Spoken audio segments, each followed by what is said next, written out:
Now, let me start off by asking you guys, and maybe we'll start with Rakesh first, right?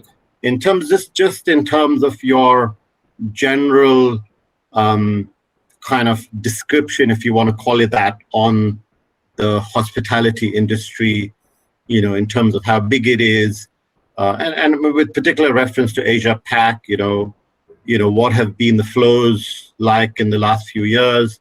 What are the basic characteristics of this industry from your perspective? And then we'll go to Corey, please. Thank you. Sure. Well, look, I'll cover that, Jay, but I'll also obviously veer a little bit towards where we are today, and in particular the impact on COVID, so kind of like a forward-looking and present day. So, from a COVID perspective, it's obviously impacted all of us personally from a travel and tourism background, and it's still going on today. Just to put some numbers on that, in 2020, when you look at the United Nations data, global travel arrivals were down about 74% year on year. And then in dollar terms, global travel dollars, tourism dollars were down about 42% year on year.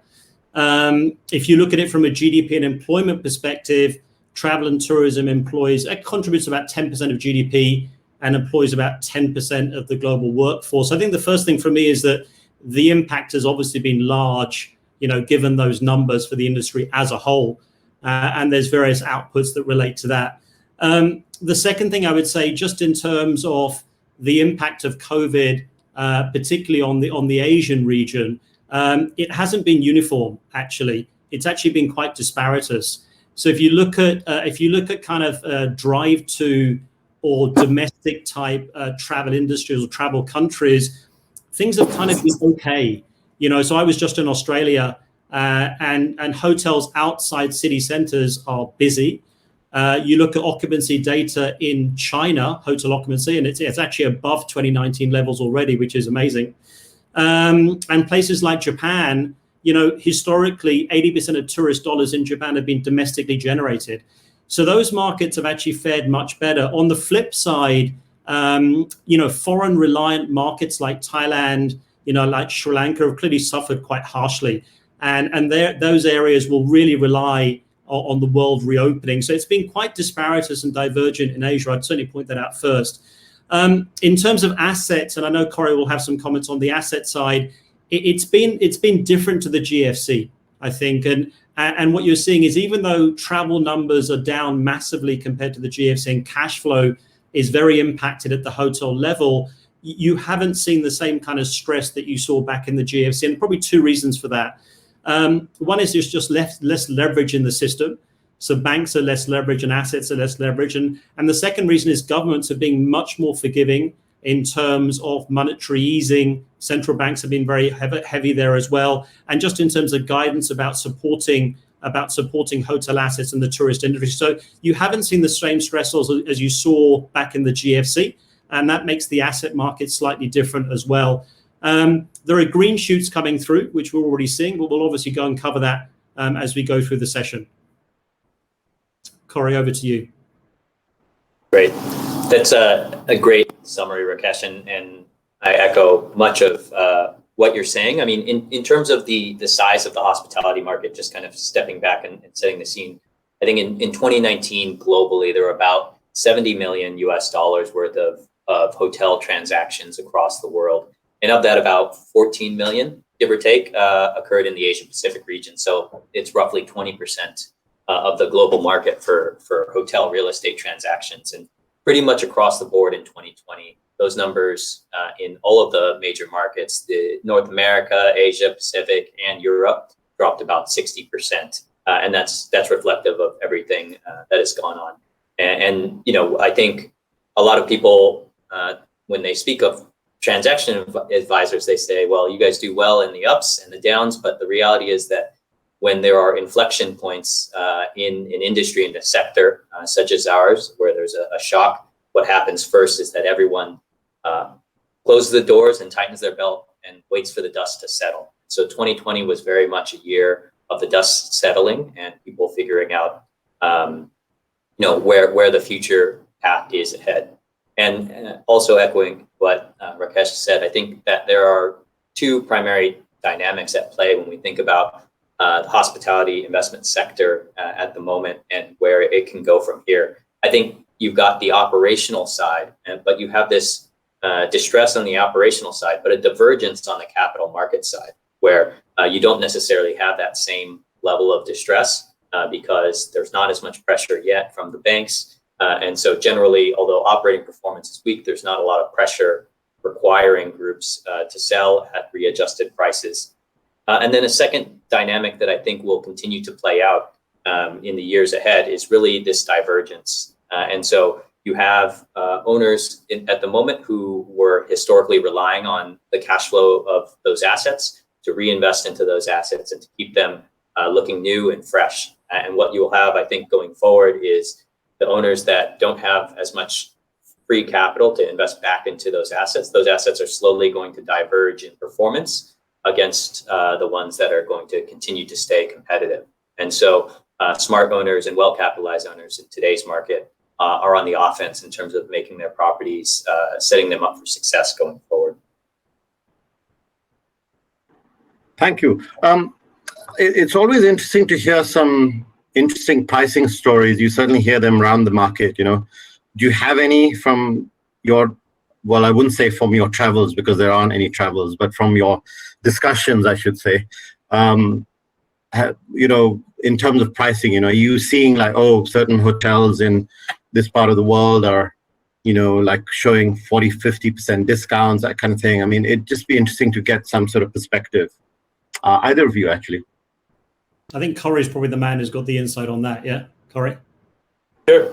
Yeah, it's definitely across the board. And so I think when you talk to, and we've done this, when you speak with investors, they're looking at buying something today and the cash flow or the negative cash flow of that asset into the near future and ultimate recovery. And so the price that they're willing to pay for these assets reflects usually some sort of discount to what they would have paid in 2019 before COVID was a factor.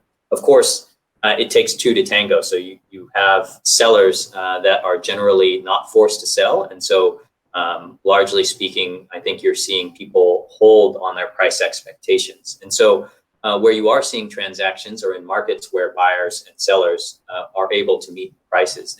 And this touches on that theme that I mentioned earlier about the capital markets dynamics that we're seeing.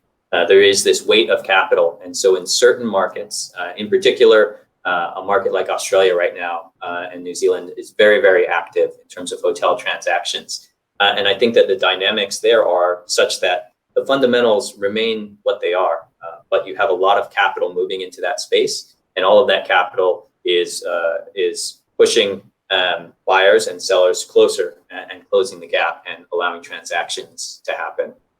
You're seeing less of that dynamic in the near term in some of the markets that Rakesh mentioned, like Indonesia, where there's still quite a wide gap and not a lot of ability for that to close. One thing I would add to that, it's not just the equity investors, but you're also seeing the availability of debt capital, which is assisting these investors in that market. And so that's what's allowing transactions to happen a bit more in Australia than maybe some of the other regions at the moment. Yeah, I would just add on that. The crisis has not been unusual in terms of transactions for last year coming into this year, right? So when you get this huge paralysis of the marketplace, which was 2020 in a crisis, even in the GFC, you get this massive widening of the bid-offer spread. So you had that in 2020 where vendors are still really holding on to where the offer was, let's say pre-COVID, and bidders are looking for super discounted prices. So you get this widening and nothing really happens. So I think transaction volumes last year in hotels were down 60% year on year. What I observed this year, and I think Corey's just touched on it, is people are just being more realistic. So I think people are now understanding that actually, are coming together, are reaching a price equilibrium is happening more actively this year. And I think that trend will continue. So discounts, undervalued assets are certainly there, but I think it's really a coming together of the buying and the seller, and that will happen through the balance of 2021.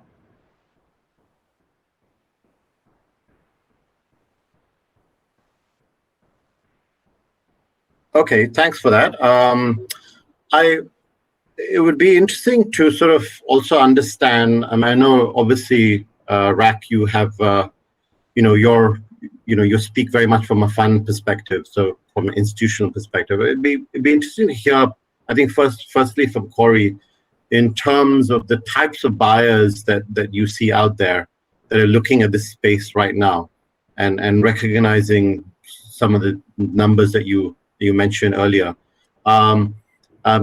Are we talking about large sovereign funds, institutional funds, pension funds, long-term money?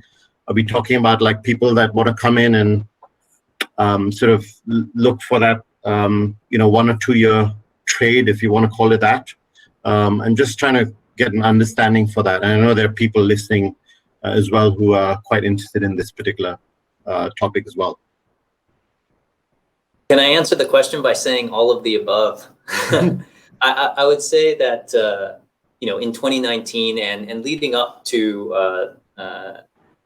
when COVID started, there was quite a growing and diversifying base of capital that was looking to invest in the hotel space.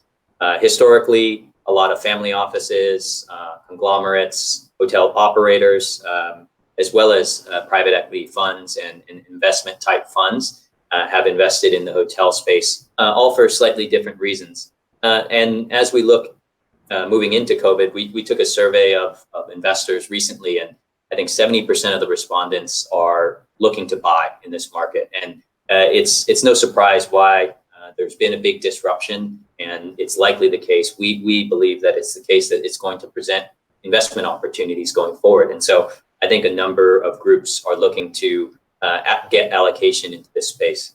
The other thing I would say is that as a general trend in the real estate space, and I would say the investment space globally, you're seeing a general compression of yields everywhere.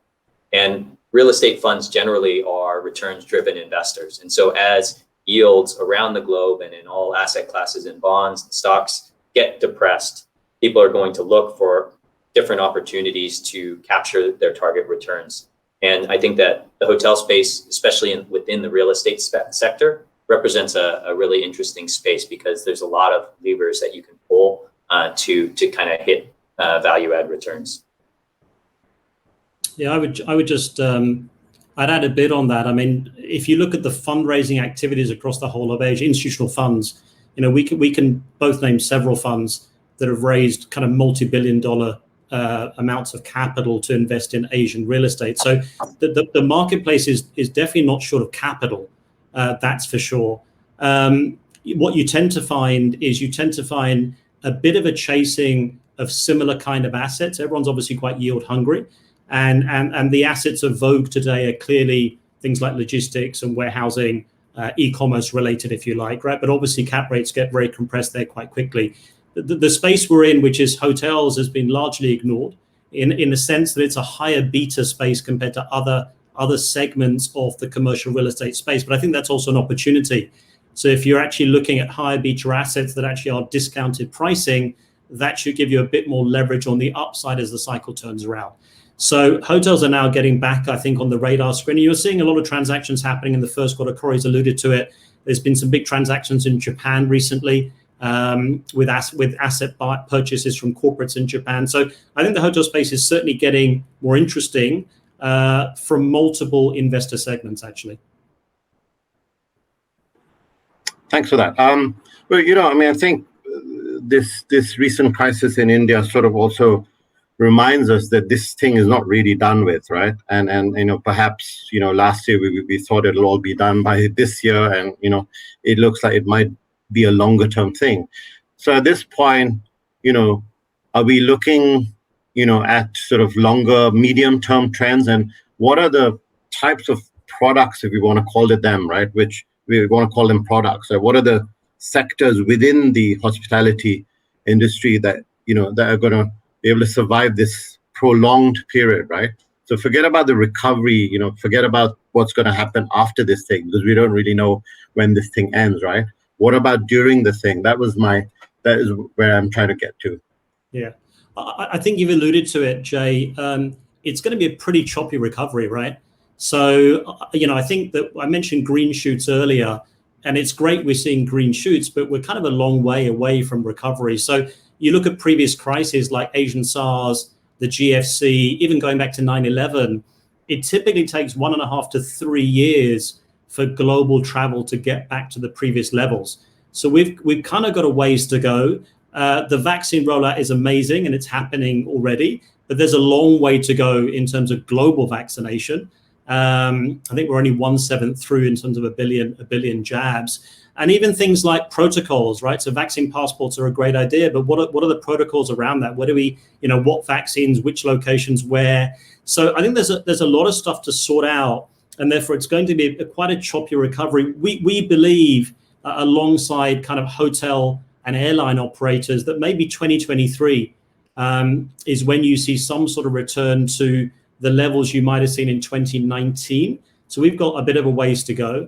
And then I think to your point about, when it finally arrives, I think it's also going to look different as well. So I think it's not really, travel and tourism is not really copy and paste 2019 to 2023.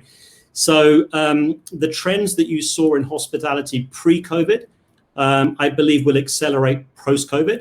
So kind of lifestyle, boutique, experiential, which was already growing rapidly, I think it accelerates and people will begin to search for those experiences more. We do a lot of wellness type stuff. So wellness, during COVID, people have become super aware of their own well-being. So I think people will search out wellness type offerings, if you like.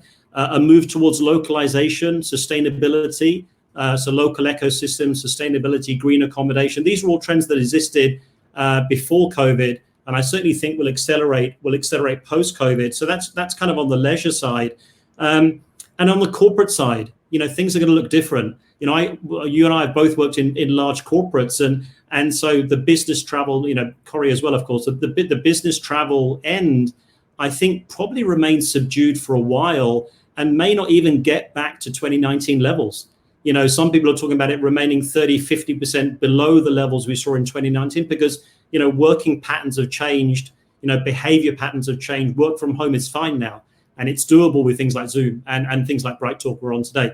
So I think you've got to be, as a hotel owner, you've got to be super cognizant of the trends that are emerging and accelerating. And you've really got to change your business model, evolve your model to prepare for the recovery when it arrives. So in your fund, are you looking to then buy these kind of niche assets, which sort of probably more domestic oriented, don't necessarily involve global travel or, getting on a plane, like spas and that kind of stuff. That's what you're looking to do that. Yeah, we're going to cater for international and domestic. That's the first point. But the experience when you arrive at the hotel or retreat or resort is going to feel different, right? So we care a lot about sustainability as an example. So there's absolutely no reason why we can't be efficient hotel operator in terms of energy, water efficiency, and then be very, very sustainable in terms of community and society connectivity around the local ecosystem and local suppliers. So there's things you can do at every hotel asset that is going to make sure that you cater for those trends as they arrive, and that's what we plan to do. I'm going to come back to ESG in like 10 seconds or maybe a bit longer, but I want to go to Corey first, just in terms of any further comments in terms of what Rak was mentioning earlier. Yeah, I generally tend to believe I'm a little bit more of a traditionalist, and I think things will generally revert to the mean. I do agree that it will accelerate some of the trends in relation to wellness and highlight what it is that we as travelers are really looking for. On the demand trends, certainly in the near term, hotels around the region have been forced to look locally. Here in Hong Kong is a great example. The Hong Kong hoteliers have never really had to think about what a Hong Kong person wants in their hotel experience because they've always been able to fill up with foreigners. And so you're seeing quite a bit of innovation in marketing amongst hotels in attracting new sources of demand. And so ultimately, I think that that's going to strengthen the hotel's sales and marketing function. And then on the other side, what you have seen as well, because this pandemic has drawn on for quite some time, is a right sizing of the operations of hotels. Most hotels are staffed to reflect the current business conditions. And so the business model of a hotel in the near term is not like it was in 2019. It will likely get back to that point, but in the near term, it's shifted so that hotels are much more resilient in their current form. And so I think that not only will that help stem any sorts of losses in the near term, but as the market recovers, it's really going to start to fuel profit margins when we do start to see travel returning.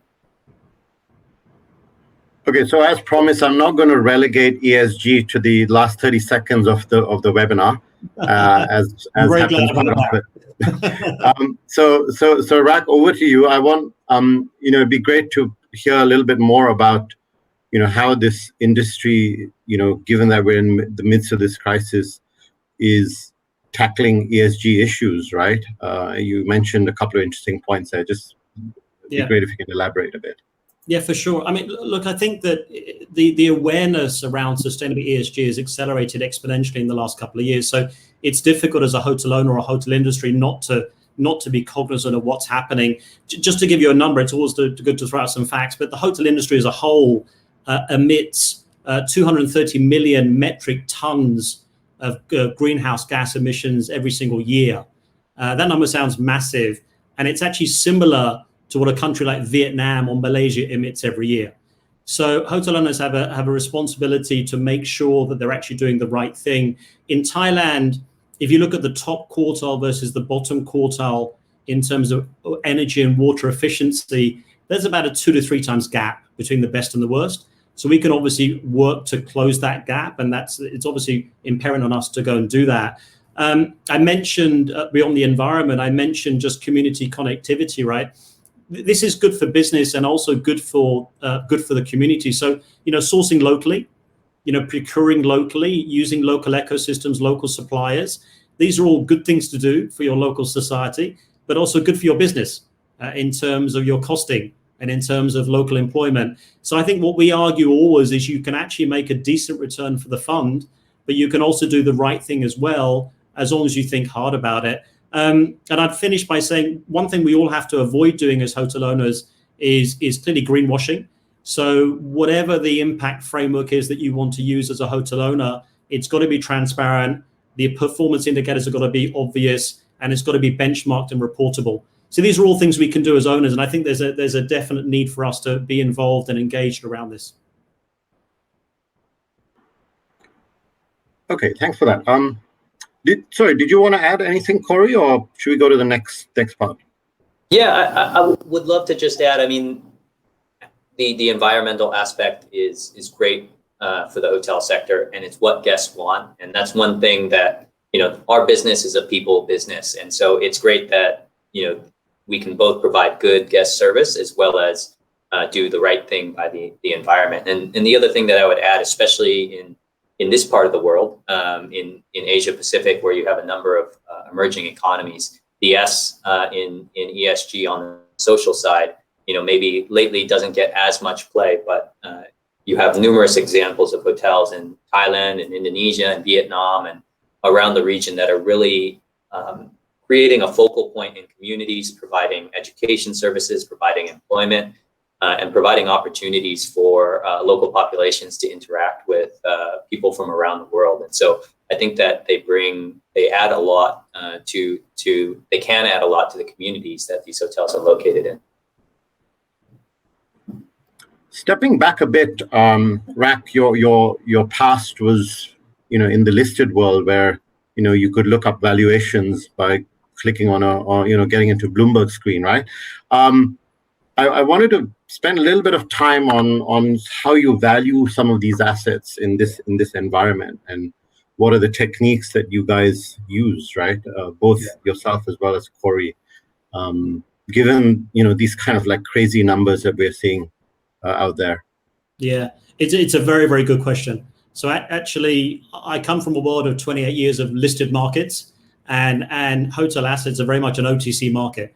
So that's the big difference. So you're right. You can hit a screen back on a dealing floor, and you can get a price, and you reach price equilibrium really quickly. This is an OTC market, so it's a very, very different market. So I guess various things that we do. The first thing is we just make sure that we're acquiring assets in emerging market that are somewhat around replacement value. I think is a great way of forming some sort of base for downside protection. In the developed world, much more around expanded cap rates. And by doing that, it means we protect the downside for our capital and our investors' money, which I think is quite important. And then what we're also doing clearly is also having an option on the upside, if you like, right? So when we actually go and invest in the asset, rebrand, reposition, we have some optionality on the upside in terms of enhancing the value of the asset. I compare it actually very much to kind of a convertible bond. So you've kind of got bond downside protection, some optionality on the upside. That's kind of how but it's in an OTC way. The second point I'd make is we spend a lot of time sifting through assets. So we've now probably gone and sourced and analyzed over 300 boutique hotel assets in Asia in the last 6 months, some of which are from Korea, of course. And so by going through that kind of industrialized process, we have a much more better understanding, because you're literally looking at 300 OTC trades as to where the market is and what is value. But I think you have to go through that kind of industrial process to get to a sense as to what's the right price to acquire and transact. If you don't do that due diligence, it's very, very different to listed markets. You've got to go through that effort.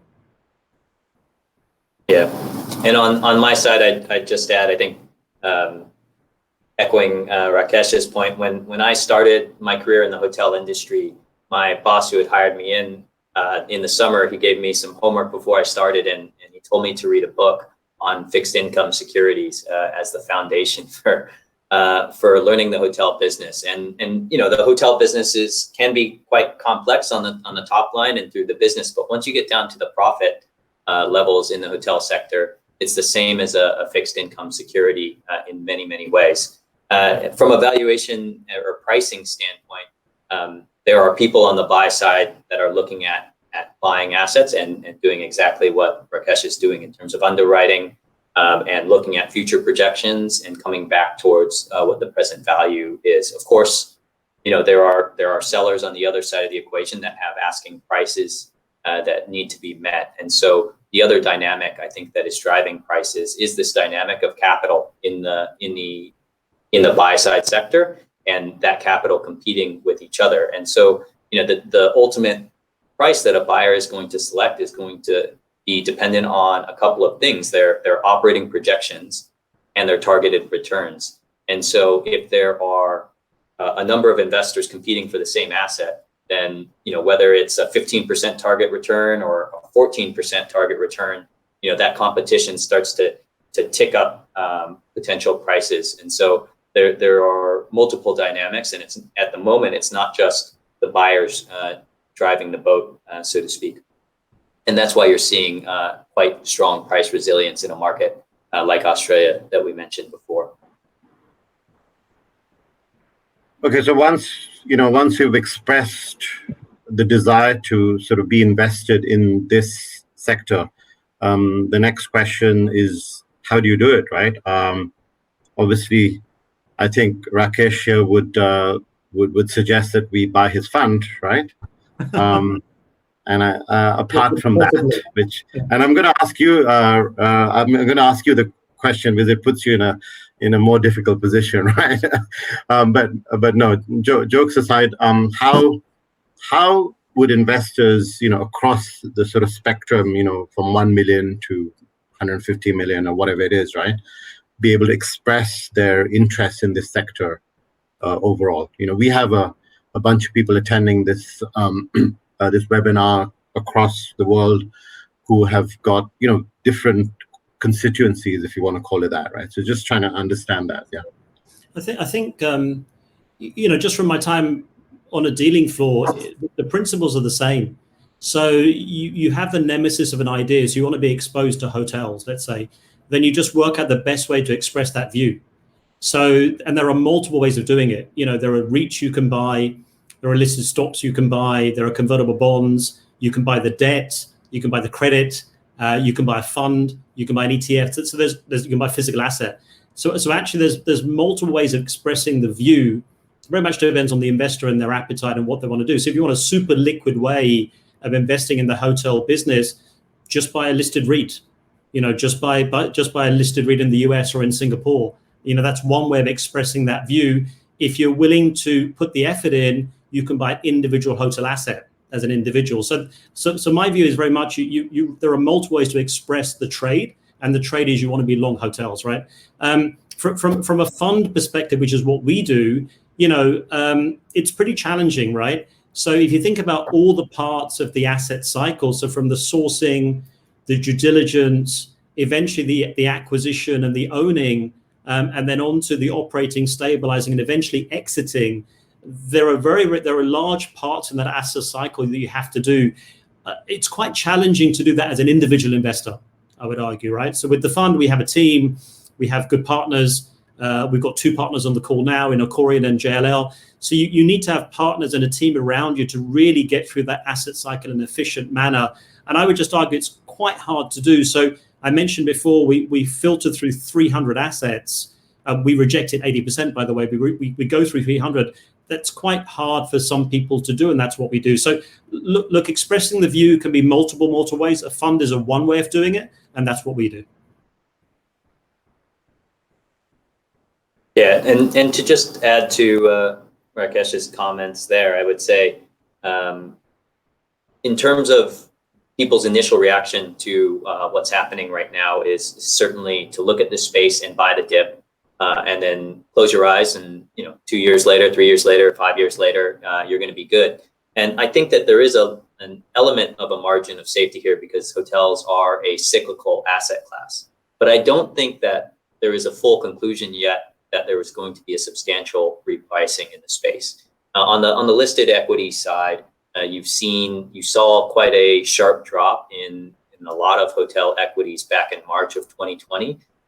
But similar to the rest of the stock markets, especially the stock markets in the US, you saw quite a roaring recovery since then of a lot of liquid assets. And so I think if you ask around to people if they think the stock market is going to continue to go up, or is it going to be flat, or is it going to go down, you probably have not a consensus one way or the other. And I think that it's very likely the case that the hospitality market and real estate asset values generally probably sit in the same place in terms of investor perception. Some people may believe that they're going to continue to appreciate. Some people are neutral. And some people think that there's potential continued pressure in the hospitality sector. And so from an investment standpoint, if you're looking to invest directly into assets, I think the best strategy is really to focus on assets that you can add value to, not just buy something and close your eyes and sell it. And so the active management is extremely important here. And that's why private equity investors are some of the most active investors in the hospitality space, because they're not just speculating on real estate prices. They're looking to buy something, and there is an element always of asset price appreciation or depreciation, but they're rolling up their sleeves and they're looking to fix assets that are inherently, in one way or another, not working properly. And so hotels offer that, I think, as much as any other of the asset classes in real estate. And so I think that's where a massive opportunity is going to be as we look at the space in the years ahead. Yeah, you make an interesting point there. If you take out the real estate element, right? So are you able to then just buy the operator or the operating? Is it possible for investors to get exposure to the operators as such, right? Yeah, you can do that. I mean, we look. If you look at the big hotel groups globally now, they're asset-light companies. They don't own the assets anymore. They stopped that model probably 10, 20 years ago. So you can buy the big hotel operators. They're listed globally, and they give you exposure to the hotel operator without the asset exposure. So that's certainly something you can do. We're an asset trading fund. We trade assets, so we're asset heavy. And so you just got to work out which part of the hospitality business that you want to be. And you could be in the brand business. You could be involved in the wellness brand business. So there's multiple elements you can pick out within that kind of that value chain, and you can get exposure in different ways. And Corey, can I ask you? I mean, we've talked generally about this. I mean, but particular reference to sort of Asia Pacific, right? Are there any comments you'd like to make with regards to that? Also like with what Rak was saying about brands, right? I think operating platforms, especially from some of the larger investors, has been an area that has been very, very has generated a lot of interest. And I would say that there are many, many more people interested in that space than there are people interested to sell in that space. And so generally, if you've spent your career building a hospitality brand and you've got 30 hotels across the Southeast Asia region, I don't suspect that you're going to be immediately looking to sell that at any price. And so there's very few opportunities to come in and do that. That being said, it's also a massive opportunity because I believe that the Southeast Asian, in particular the Southeast Asian, but generally Asian resort markets are super fragmented. When you think about kind of an Asian resort brand, I don't think that there's any one or two brands that come to mind other than the global brands that we all know, like the Marriott and the Hiltons of the world. And so, there is some value in someone coming in and consolidating that space and really being, the name that comes to mind when you want a holiday in Thailand or Vietnam or wherever have you. It's an area that a lot of people are looking to build expertise in, but it's one that certainly has some barriers to entry. I would add on that. You look at transactions happening, right? So the big hotel operators, like actually any big corporates, always find it a little bit more challenged to build out niche boutique brands, just because of the nature of the corporate structure. So you've seen Accor buying Ennismore, and they've been acquiring and really acquiring a lot of boutique assets globally. Boutique brands globally, excuse me. And of course, you saw IHG buying Six Senses a while ago. So as Corey says, there are some quite unique brands out there that they're not having to sell at any price, and there's a natural buyer because the big operators are really expanding their brand portfolio. I think they all probably have between 15 and 30 brands each now underneath the umbrella. So that space will continue growing. It'd be also interesting to understand a little bit in terms of some of the secrets that you have, Rakesh, in terms of, from an operating perspective, how this all works. And if I've got 100 million to put into hotels in Thailand, right? Just as an example, right? I don't, but if I did, what are the sort of operational issues in tax, foreign exchange, clearances that you need? I know this is a very big topic, but could you give some sort of flavor? Yeah, for sure. Look, I think the first thing is Asia is not homogenous. So in other words, every country you go into has got a different set of rules, regulations, and standards. So the first thing is it's not one size fits all. That's what I'd say. I think in general, from an ownership perspective, and I'm sure Corey will have a view on this later as well, I think over the last 5-10 years, my observation is that in emerging Asia, it's become a bit easier actually and a bit more transparent of ways to own the asset, if you like, right? So in Thailand, you can go through kind of a BOI process. Sri Lanka now has very, very long-term leases. Indonesia, Vietnam. So I think the structures you can use now to acquire or have control over assets in emerging Asia, I think have improved over the last 5 to 10 years. I think in developed Asia, you've never had that issue really around ownership, but once again, structures are all different, right? So in Japan, you're using TKGK, TMK. In Australia, you've got a FIRB approval. So it really is country by country, and there's no one size fits all. But actually, once you begin to navigate the landscape, that there are once again ways to execute the trades, but you once again need the right partners and the right advice.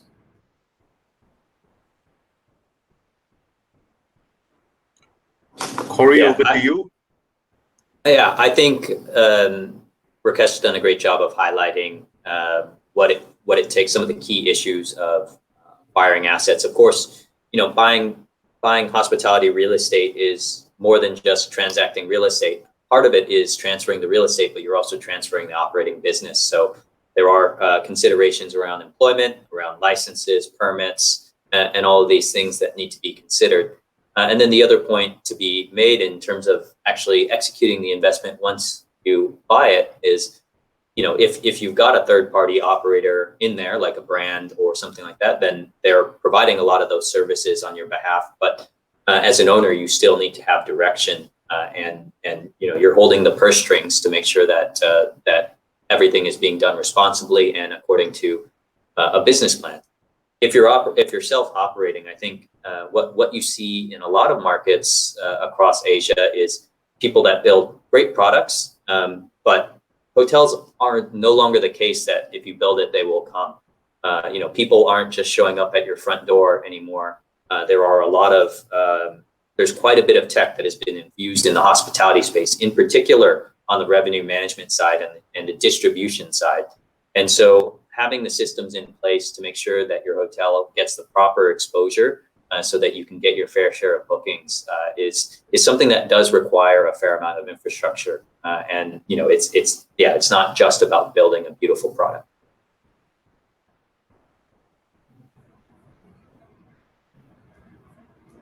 Okay, thanks for that.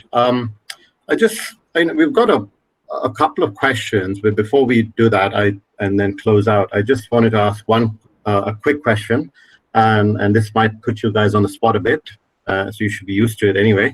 But I wanted to sort of get a feel from you in terms of, like, if I were to ask you to pick 2 or 3 assets that you could say, yes, these are the assets that I would buy now that would make money in the next 5 years in Asia Pac, right? Obviously in this sector, right?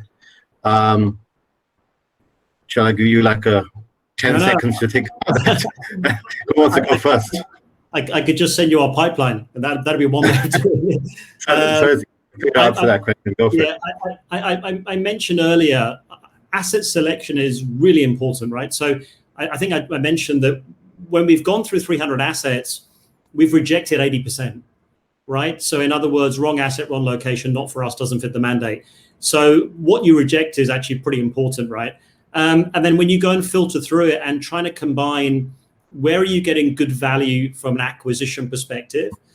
Where and how you can enhance the value of the asset, and then is there liquidity on the exit? Because at the end of the day, we've got to sell.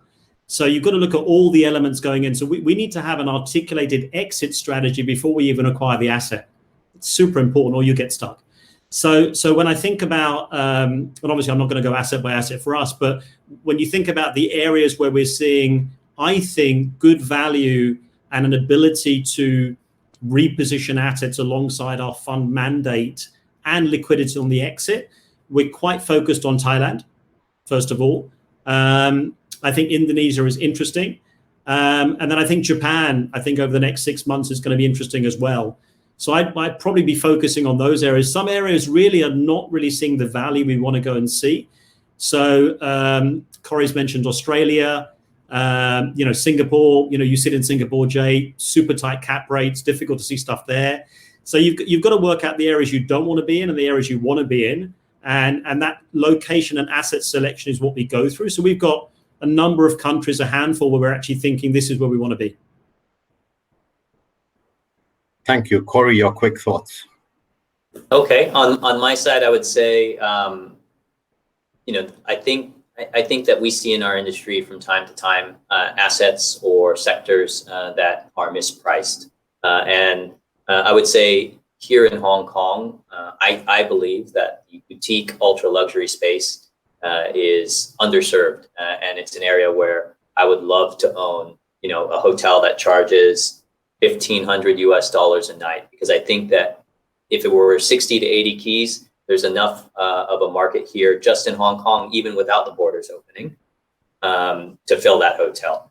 So I think that that's really interesting. Japan is also an interesting market, but I'd be remiss if I didn't give a tip of the hat to South Korea, which I think is a market that has really great tourism trends. And I think we'll see a strong recovery and continued growth in the tourism sector. So I think that that will present some opportunities going forward as well.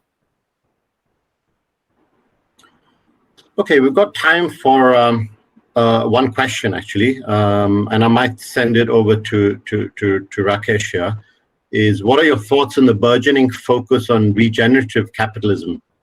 And how do you think the hospitality sector as a whole will respond to the current trendsetters? Yeah, it's we have like a minute to answer that, if you don't mind. Yeah, sorry, it's a good question, and we talked a little bit around that space earlier on. I think it's a huge trend, and it's going to carry on growing from here.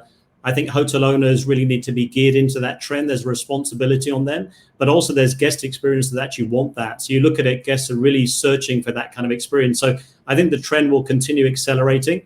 We very much believe in that trend. And I think also, when you think about the growing consumer guest base in Asia, which is basically millennials and the new middle class, they have a slightly different mindset around this space. They're very much open to wanting to be, whether it be regenerative, sustainable or green. So absolutely an opportunity, and we'll carry on growing. And I think hotel owners need to be alive to that offering. Corey? Well, I mean, it's a trend that was already begun motion, and I think that the acceleration is hard to stop it going forward. So it's ultimately a good thing. And like I said earlier, it's a great win-win because it's what guests want, and it makes sense for the environment at the same time. Well, we're almost at the end, and I just wanted to thank both of you. A very, very insightful hour. Got a really good insight into what's going on in this particular sector and where the opportunities are potentially. I just want to thank everyone for joining, and feel free to get in touch. And this is a forum where we can connect with each other if we need information on this sector overall. Watch out for more Ocorian webinars. We try and do one every couple of months or so on various topics. Like we did one on VCC, we did one on the UK real estate industry. That's just from the Singapore office, but we also do a whole bunch from our other offices. So feel free to tune in and look out for those and connect with us on LinkedIn if you like as well. But otherwise, I'd like to thank everyone for their contributions this evening or this morning, depending on where you are, and have a very good day. Thank you very much. Bye-bye. Thank you, Jay. Thank you, Corey. Good to see you. Thank you all. Thanks, guys. My pleasure. Thanks.